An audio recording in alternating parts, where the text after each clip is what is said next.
Good afternoon student. संस्कार भारती की online classes में आपका स्वागत है। देखो, अपना टॉपिक चल रहा था एशिया से संबंधित। एशिया के अपने भौगोलिक प्रदेश हैं, अपन ने पढ़ लिया था। आज अपना नया टॉपिक है अपवाह तंत्र। देखो, ऐसे तो क्या है, एशिया महाद्वीप में छोटी बड़ी बहुत सारी नदियों का क्या है, प्रवाह होता है, या बहुत सारी नदियां हैं वो प्रवाहित होती हैं। लेकिन अपवाह तंत्र की दृष्टि से एशिया महाद्वीप की अगर चर्चा करते हैं तो इसे क्या है, 5 भागों के अंदर बांटा गया है। किसको? अपवाह तंत्र को। जिन क्षेत्रों से, जिन भागों से नदियां निकलकर आपके किस में गिरती हैं, सागर या महासागर या आपका जो खाड़ी वाला जो क्षेत्र होता है, तो ये जो अपवाह तंत्र है एशिया महाद्वीप का, तो एशिया महाद्वीप के अंदर देखा जाए तो बहुत सारी ऐसी नदियां हैं प्रवाहित होती हैं जो क्या होती हैं, आपके अपवाह तंत्र के रूप में कार्य करती हैं। कि बहते हुए जल जब क्या हो जाता है, आपका नदियों के रूप धारण करके, जैसे कह सकते हैं कि वर्षा का जल है, नदियों से प्रवाहित होने वाला जल है, जब वो एक निश्चित धारा के रूप में प्रवाहित होकर लास्ट में सागर या महासागर में गिर जाता है, एक बड़े महासागर के अंदर उस जल का प्रवाह हो जाता है, तो वो एक प्रणाली के रूप में, विशेषताओं के रूप में जाना जाता है। इसी तरीके से आपका क्या है, महाद्वीप की अपवाह प्रणाली भी एक विशेषता के रूप में देखी जाती है, जिसमें क्या होता है कि उच्च एवं विशाल पर्वत श्रेणियों से निकलने वाली नदियों के मार्ग में एशिया की क्या है, बहुत सारी पर्वत श्रृंखलाएं हैं, बाधा के रूप में नहीं होती हैं। सामान्य रूप से मध्यवर्ती पर्वत श्रेणियों से निकलने वाली नदियां पर्वतीय ढालों के अनुसार बहती हैं और पूर्व से पश्चिम और उत्तर से दक्षिण की ओर बढ़ती हुई चली जाती हैं। यानी कि पर्वतीय भाग से जब नदी का प्रवाह विशाल रूप के अंदर होता है, चाहे वो उत्तर से हो, दक्षिण से हो, पूर्व से पश्चिम में, तो वो क्या है, एक निश्चित दिशा के रूप के अंदर बहते हुए अपनी दिशा की ओर आगे बढ़ जाता है, तो वो क्या है, आपका अपवाह तंत्र के रूप में देखा जाता है। तो इस तरीके से क्या है, अगर आपकी एशिया महाद्वीप की बात करते हैं तो एशिया महाद्वीप में ऐसी बहुत सारी नदियों का प्रवाह होता है। जैसे भारत के अंदर आपका सिंधु, ब्रह्मपुत्र और यमुना है, गंगा है, और उसी के साथ साथ आपकी कौन सी नदी है, जो आपका चीन के अंदर सीकियांग है, यांगटी सीकियांग नदी है आपकी। उसी के साथ साथ और बहुत सारी नदियां, जैसे इरावदी नदी है, मिकांक नदी है आपकी। और ये जो नदियां हैं ये क्या होती हैं, आपकी नवीन नदियों के रूप में जानी जाती है, नवीनतम नदियों के रूप में इनको जाना जाता है। और उसी के साथ साथ प्राचीनतम भूखंडों के रूप में अगर देखा जाए तो प्राचीनतम भूखंडों के रूप में प्रवाहित होने वाली नदियां हैं आपकी, जो येनेसी है, ओब है और लीना जो नदी है, ये क्या है, प्राचीनतम भूखंडों से निकलने वाली नदियों का प्रवाह है, इनसे माना जाता है। और इसी के साथ साथ आपकी दक्षिण के प्राचीनतम भूखंडों में मिलने वाली नदियां, जैसे दक्षिणी क्षेत्र के अंदर गोदावरी है, कृष्णा है, कावेरी है, नर्मदा है, ताप्ती है, ये नदियां क्या है, निरंतर आपकी क्या है, गहराई की ओर गहराई करती हुई प्रवाहित होती हैं। और दूसरी ओर भारत की विशाल नदियों के अंदर उत्तर के विशाल मैदान की अगर बात करते हैं तो उत्तर के विशाल मैदान में आपकी कौन कौन सी नदियां प्रवाहित होती हैं, गंगा है, यमुना है, सिंधु नदियां, और इनकी बहुत सारी ऐसी सहायक नदियां भी होती हैं जो क्या करती हैं, जो कांप मृदा होती है, उपजाऊ मृदा की जो लेयर है वो जमा करती हुई चलती जाती है। तो इस तरीके से क्या है, बहुत सारी ऐसी नदियां हैं जो क्या है, अपवाह तंत्र का निर्माण करती हैं। और एशिया महाद्वीप है वो लगभग क्या है, आपका सागरीय क्षेत्र से घिरा हुआ क्षेत्र है। जैसे उत्तरी भाग की ओर देखते हैं तो आर्कटिक सागर, पूर्व की ओर देखा जाए तो प्रशांत महासागर, दक्षिण की ओर देखा जाए तो ये आपका हिंद महासागर, और जो पश्चिम की ओर देखा जाए तो यहाँ पे भूमध्य सागर है, लाल सागर है। ये इस क्षेत्र के अंदर, यानी कि एशिया महाद्वीप एक ऐसा महाद्वीप है जिसके चारों तरफ लगभग आपके पानी ही पानी दिखाई देता है। और आंतरिक भाग है वो क्या है, आपका स्थल के रूप में आंतरिक अपवाह क्षेत्र के अंदर विद्यमान माना जाता है। तो इस तरीके से क्या है आपका एशिया महाद्वीप के अपवाह तंत्र की अगर अपन चर्चा करें तो लगभग ये क्या है 5 हिस्सों में अपवाह तंत्र को बांटा गया है। सबसे पहला भाग है आपका भूमध्य सागरीय अपवाह क्षेत्र, दूसरा है आपका आर्कटिक क्षेत्र, तीसरा है आपका आंतरिक अपवाह क्षेत्र, चौथा है आपका कौन सा हिंद महासागरीय वाला क्षेत्र, और पांचवा है आपका प्रशांत महासागरीय क्षेत्र। तो सबसे पहले बात कर लेते हैं भूमध्य सागरीय अपवाह क्षेत्र की। ये आपका है पहला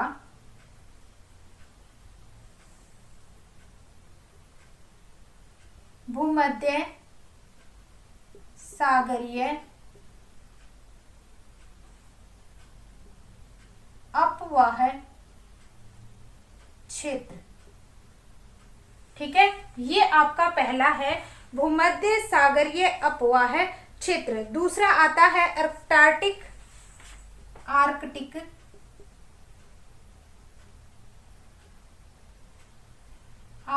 महासागरीय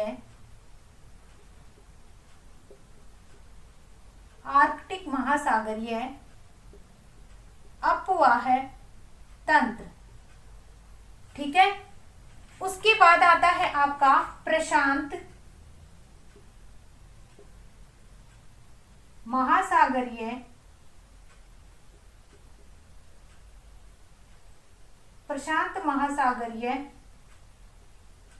अपवाह तंत्र। ठीक है, उसके बाद आता है आपका हिंद महासागरीय, ये है हिंद महासागरीय अपवाह तंत्र। ठीक है, 3 तो ये हो गए सागरीय वाला क्षेत्र, और उसके बाद आपकी चर्चा करते हैं आंतरिक अपवाह क्षेत्र की। ये है आपका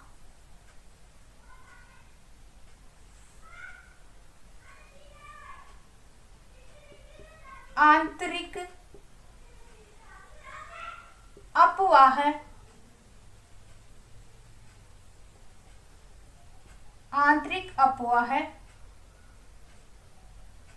तंत्र। ठीक है, एक पार्ट, दूसरा पार्ट, तीसरा पार्ट, चौथा पार्ट और ये 5वां पार्ट। इस तरीके से क्या है आपके अपवाह तंत्र की दृष्टि से अगर देखा जाए तो ये पार्ट है आपका पूरा क्या है अपवाह तंत्र की दृष्टि से अलग अलग हिस्सों में बांटा गया है। जो प्रशांत महासागरीय क्षेत्र है वो आपका क्या हो गया, प्रशांत महासागर में गिरने वाला अपवाह तंत्र। हिंद महासागर में गिरने वाली नदियों का अपवाह तंत्र।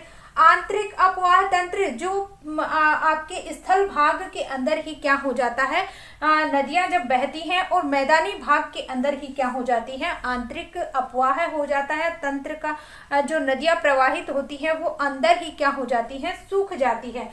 और आर्कटिक महासागरीय अपवाह तंत्र, आर्कटिक महासागरीय अपवाह तंत्र की अगर चर्चा करते हैं तो ये आपका क्या है, पूरा इधर की साइड वाला आपका आर्कटिक महासागरीय क्षेत्र है, जिससे क्या है इस क्षेत्र से निकलने वाली जो नदियां हैं वो आर्कटिक महासागरीय क्षेत्र में गिरती हैं। और पश्चिम की ओर आपका भूमध्य सागरीय अपवाह तंत्र है जो किस में गिरता है, आपका भूमध्य सागरीय क्षेत्र में आकर गिरता है। अब सबसे पहले बात कर लेते हैं प्रशांत महासागरीय अपवाह तंत्र की।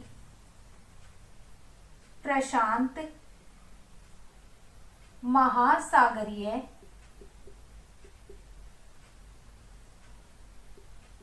अपवाह तंत्र। ठीक है, कौन सा है, जो एशिया महाद्वीप के कौन से भाग में पड़ता है, दक्षिणी पूर्वी भाग के अंदर आता है। दक्षिणी पूर्वी भाग की अगर चर्चा करते हैं अपवाह तंत्र के रूप में, तो यहाँ पे बहने वाली बहुत सारी मुख्य नदियां हैं जो मध्य एशिया से होती हुई निकलती हैं।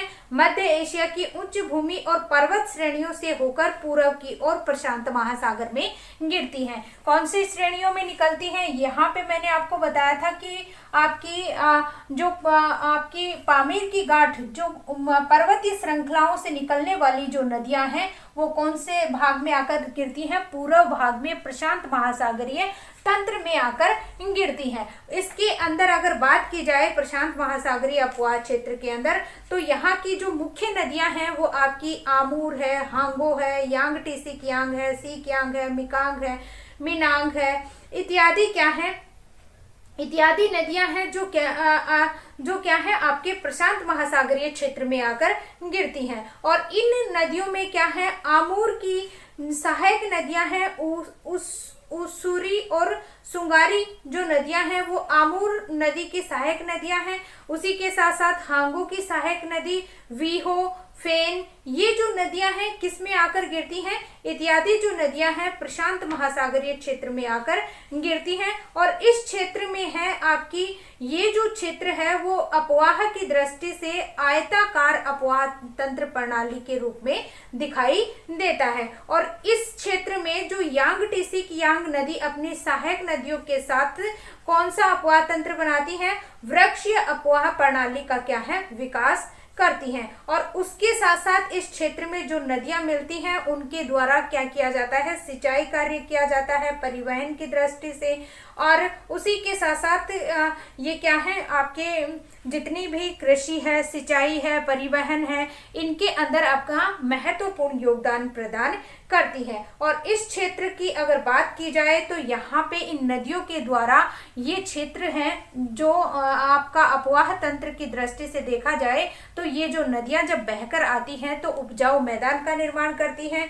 और यहाँ पे क्या है आपके डेल्टा का निर्माण भी ये कर देती हैं। और चीन के विशाल उत्तरी मैदान की अगर बात करें तो हांगो नदी का जो हांगो नदी है वो क्या है उत्तर के विशाल चीन के उत्तर विशाल मैदान का निर्माण करती है। और हांगो नदी ही भयंकर क्या है प्रति वर्ष बाढ़ के कारण चीन का शोक भी कहा जाता है। और चीन का सबसे घना भाग है यांगटीसी के डेल्टा भाग में। और इसी क्षेत्र में क्या है आपकी जो ये क्षेत्र की जो नदी है यांगटीसी कियांग नदी, ये सबसे बड़ी नदी मानी गई है और जिसकी लंबाई है 5120 किलोमीटर नदी की लंबाई है। यह नदी अपने मुहाने के आसपास क्या है निरंतर मिट्टी का जमाव करती जाती है और डेल्टा का विकास करती चली जाती है। तो इस तरीके से क्या है प्रशांत महासागरीय क्षेत्र में अनेक प्रकार के नदियों के द्वारा क्या है डेल्टाओं का निर्माण भी होता है, कृषि योग्य भूमि जो उपजाऊ होती है वो भी लाई जाती है।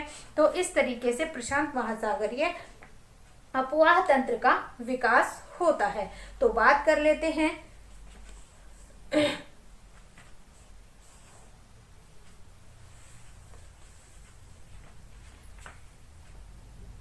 मध्य एशिया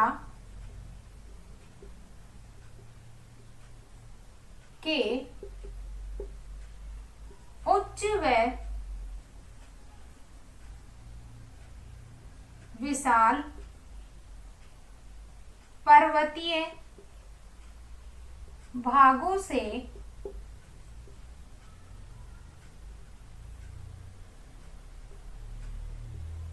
निकलने वाली नदियों के द्वारा अपवाह तंत्र का निर्माण होता है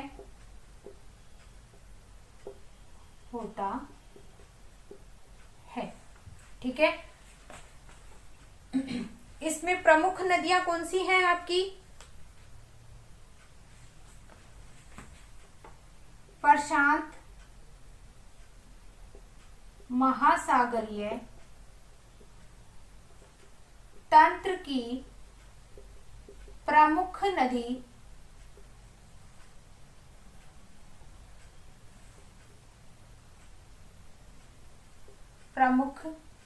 नदियां आमूर, हांगो, आमूर, हांगो, यांगटीसी कियांग,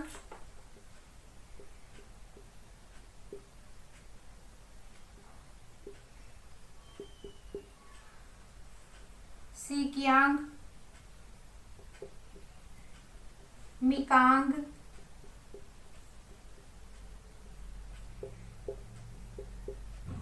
मिनांग आदि नदियां हैं। ठीक है, आदि नदियां हैं। और इन्हीं क्षेत्रों में यांगटीसी कियांग नदी,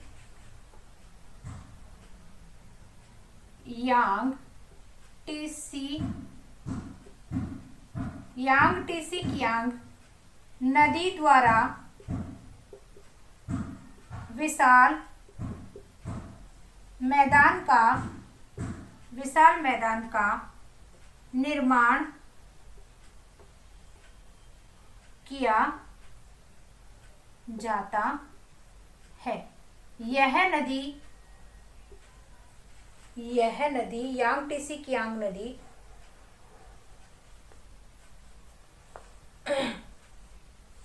यांगटीसी कियांग नदी क्या है? सबसे घना बसा जो क्षेत्र है उसका निर्माण करती है। यांगटीसी कियांग नदी इस क्षेत्र की सबसे बड़ी नदी है, जिसका विस्तार 5120 किलोमीटर तक है। ठीक है, कितनी? 5120 किलोमीटर तक ये क्या है? विस्तृत रूप में फैली हुई है। और इसी के द्वारा क्या है? डेल्टा का निर्माण भी होता है। तो पहले इसका स्क्रीनशॉट ले लीजिए, पांचों आपके अपवाह तंत्र और उसके बाद में प्रशांत महासागरीय अपवाह तंत्र की विशेषताएं। कौन सी नदी हो गई इस क्षेत्र में? आपकी हांगो है, मिकांग है, यांगटीसी कियांग नदी है, मुरे है, और उसी के साथ साथ आमूर नदी है, चारलिंग नदी है आपकी। और इन्हीं नदियों के द्वारा है आपकी जो बहुत सारी सहायक नदियां जो हैं उन्हीं के द्वारा क्या है? डेल्टाओं का निर्माण भी होता है। इसी के साथ साथ अगर अपन बात करते हैं तो यांगटीसी कियांग नदी अपनी सहायक नदियों के साथ वृक्षीय अपवाह तंत्र का निर्माण करती है।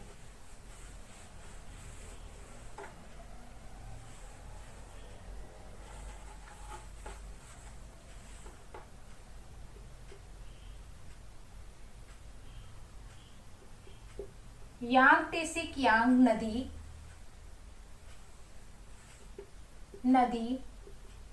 अपनी सहायक नदियों के साथ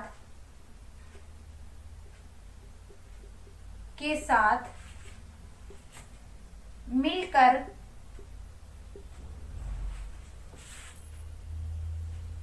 वृक्षीय अपवाह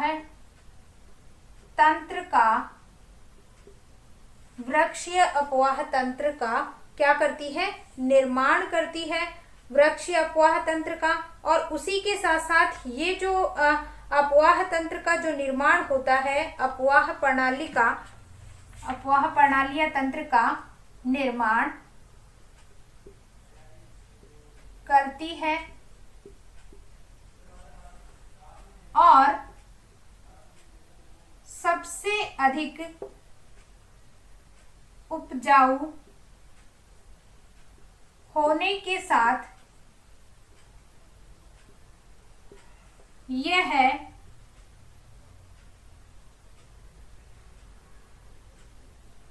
उत्तरोत्तर डेल्टा का निर्माण भी करती है। और इसके द्वारा अनेक प्रकार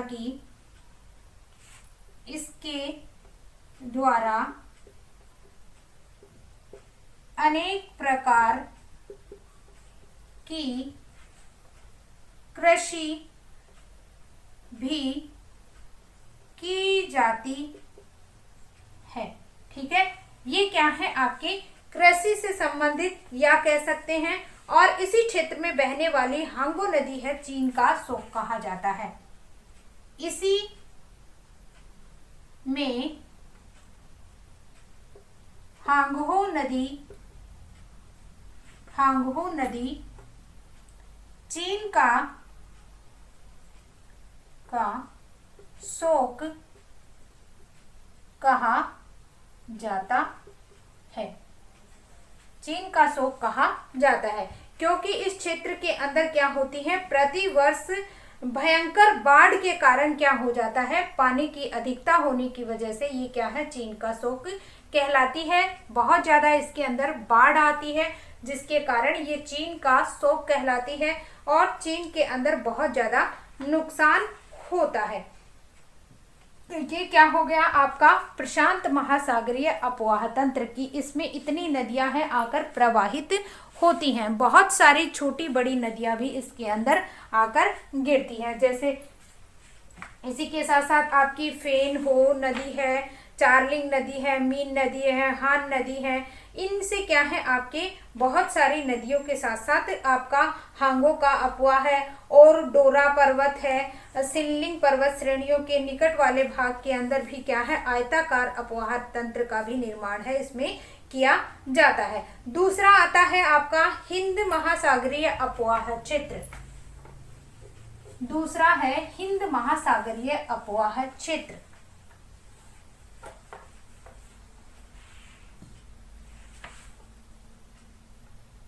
हिंद महासागरीय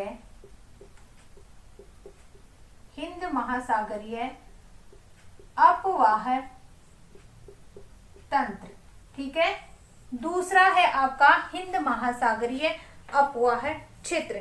देखो हिंद महासागरीय अपवाह क्षेत्र की अगर बात करते हैं तो ये क्या है, पश्चिमी क्षेत्र के पश्चिम में दजला फरात जो इराक की नदियां हैं, जहां से आपके इराक वाली नदियों से दजला फरात नदियों के उद्गम स्थान से क्या है, उद्गम से लेकर पूर्व में मलेशिया तक ये क्या है, फैली हुई है। और इस क्षेत्र की अपवाह तंत्र की मुख्य नदी है दजला फरात, सिंधु, गंगा, ब्रह्मपुत्र और इसी के साथ साथ आपकी इरावदी नदी है, साल्विन नदी है, चिंदविन नदी है, गोदावरी, नर्मदा, ताप्ती महानदी, कावेरी महानदी। और ये नदियां हैं जो आपके किसमें, हिंद महासागरीय क्षेत्र के अंदर अपवाह तंत्र का कार्य करती है। इस अपवाह तंत्र की सबसे महत्वपूर्ण विशेषता यह है कि नदी अपहरण के अनेक उदाहरण इस क्षेत्र में मिलते हैं, जिसके अंदर क्या होती है आपकी कौन सी नदी, इरावदी और सिंधु नदी के बड़े उदाहरण इसके अंदर देखने को मिलते हैं। उत्तरी दक्षिणी घाटी में बहने वाली नदी का सिंधु नदी ने अपहरण किया, जिसके कारण क्या है आपकी अनेक नदियां हैं वो क्या है, चिन्ह के रूप में देखी जाती हैं जो हिमालय पर्वत से दिखाई देती हैं। और उसी के साथ साथ क्या है, दक्षिण के प्रायद्वीपीय पठार, भारत का जो दक्षिणी प्रायद्वीपीय पठार है वहां से निकलने वाली नदियां हैं वो मार्ग परिवर्तन की अपेक्षा क्या है, घाटी को गहरा करती हुई जाती हैं। मतलब मार्ग अपना परिवर्तित नहीं करती हैं, उसी घाटी से क्या है लगातार प्रवाहित होती हैं, जिसके कारण वो जो क्षेत्र है वो आपका गहरा बनता चला जाता है। और उसी क्षेत्र की अगर बात करते हैं तो यहाँ पे क्या है, इस क्षेत्र में बहने वाली नदी क्या है, कृषि सिंचाई की दृष्टि से अधिक महत्वपूर्ण है। और गंगा सिंधु का जो मैदान है एशिया के अंदर वो क्या है, प्रसिद्ध और सबसे अधिक उपजाऊ मैदान के रूप में माना जाता है। और उसी के साथ साथ आपका म्यांमार में इरावदी नदी के कारण क्या है, इरावदी नदी के कारण म्यांमार का जो इरावदी नदी जो प्रवाहित होती है उसी के साथ साथ उस देश का जो आर्थिक विकास है वो क्या है, बना हुआ है। या आर्थिक इरावदी नदी है म्यांमार को आर्थिक जीवन प्रदान करती है। और इसी के साथ साथ जो दजला फरात इराक की नदी है वो भी क्या है, एक प्राकृतिक देन के रूप में कार्य करती है और उस क्षेत्र के अंदर जल की समस्या को क्या है, दूर करती है। इस क्षेत्र के अंदर इस नदी के द्वारा क्या है, वर्ष भर पानी है इस क्षेत्र के अंदर बना रहता है। तो ये विशेषताएं हैं आपके हिंद महासागरीय क्षेत्र की। तो बात कर लेते हैं हिंद महासागरीय क्षेत्र की।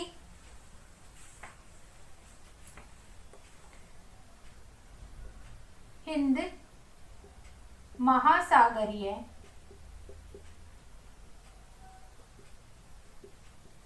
अपवाह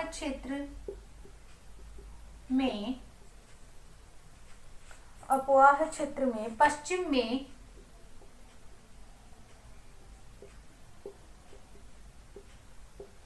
दजला फरात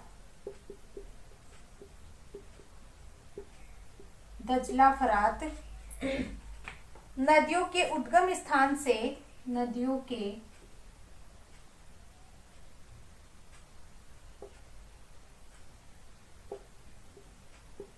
लेकर पूरब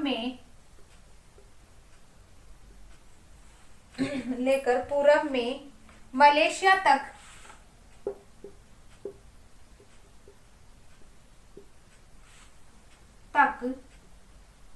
फैला हुआ है। क्या?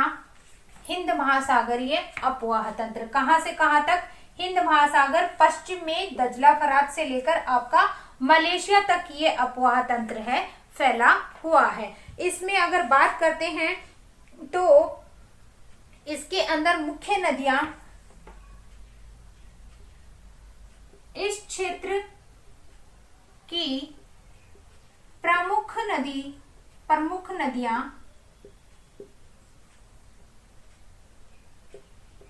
दजला फरात, सिंधु,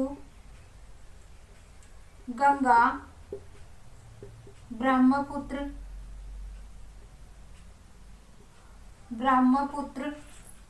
उसी के साथ इरावदी,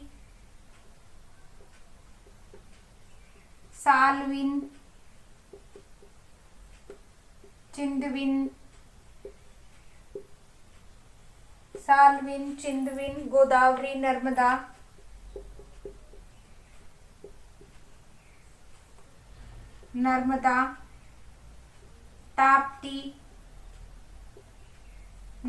ताप्ती और कृष्णा, कावेरी,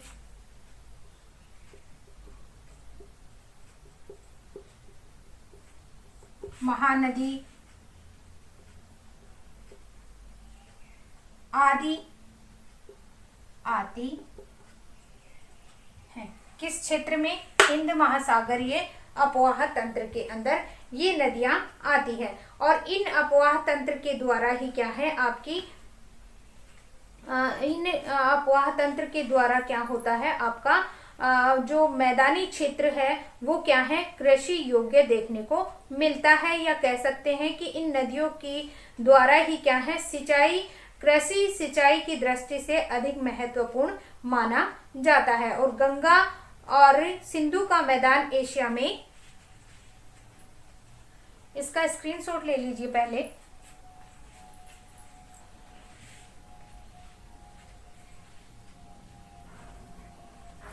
उसके बाद आता है आपका गंगा ब्रह्मपुत्र के बाद इसी के साथ साथ आपका आता है गंगा ब्रह्मपुत्र का क्षेत्र। इसमें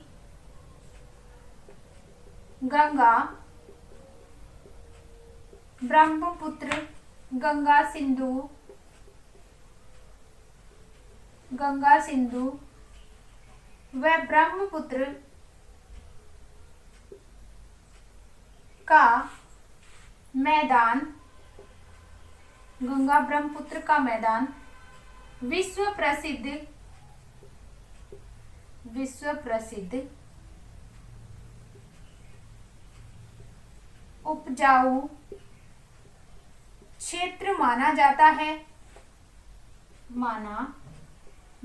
है, उपजाऊ क्षेत्र माना जाता है। और ये क्या है, आपके कृषि योग्य या कह सकते हैं कि सिंचाई के अंदर या कृषि क्षेत्र के अंदर ये क्या है, महत्वपूर्ण नदियों के रूप में अपनी महत्वपूर्ण भूमिका है निभाता है। उसी के साथ साथ आपका जो म्यांमार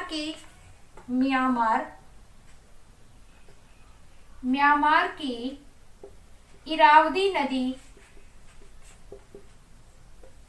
इरावदी नदी इस देश की जीवन रेखा के रूप में देखी जाती है। जीवन रेखा या आर्थिक रूप से क्या है, लोगों को सक्षम बनाती है। और उसी के साथ साथ आपकी जो इराक अपनी दोनों नदियां दजला और फरात नदी की क्या है, देन है। इराक में दजला व फरात नदियों के द्वारा यह क्षेत्र वर्ष भर पानी की कमी नहीं होती है। कौन से क्षेत्र में, इराक के अंदर। कौन सी नदियों के द्वारा, आपकी दजला फरात नदियों के द्वारा। इसी क्षेत्र में क्या है, आपकी बहुत सारी जो नदियां हैं वो क्या है, वर्ष भर क्या है, आपकी अपवाह तंत्र के द्वारा प्रवाहित होती रहती हैं। और इस हिंद महासागरीय क्षेत्र के अंदर अगर बात करते हैं हिंद महासागरीय अपवाह तंत्र की, तो इसके अंदर लास्ट में आपके प्रवाहित हो जाती हैं या अपवाह तंत्र के रूप के अंदर धीरे धीरे इनका प्रवाह है वो आगे बढ़ता रहता है। और लास्ट में आके ये कौन से महासागर में गिर जाती हैं, हिंद महासागरीय क्षेत्र के अंदर आकर गिर जाती हैं। ठीक है, तो आज के लिए बस इतना ही, आगे कल चर्चा करेंगे। धन्यवाद।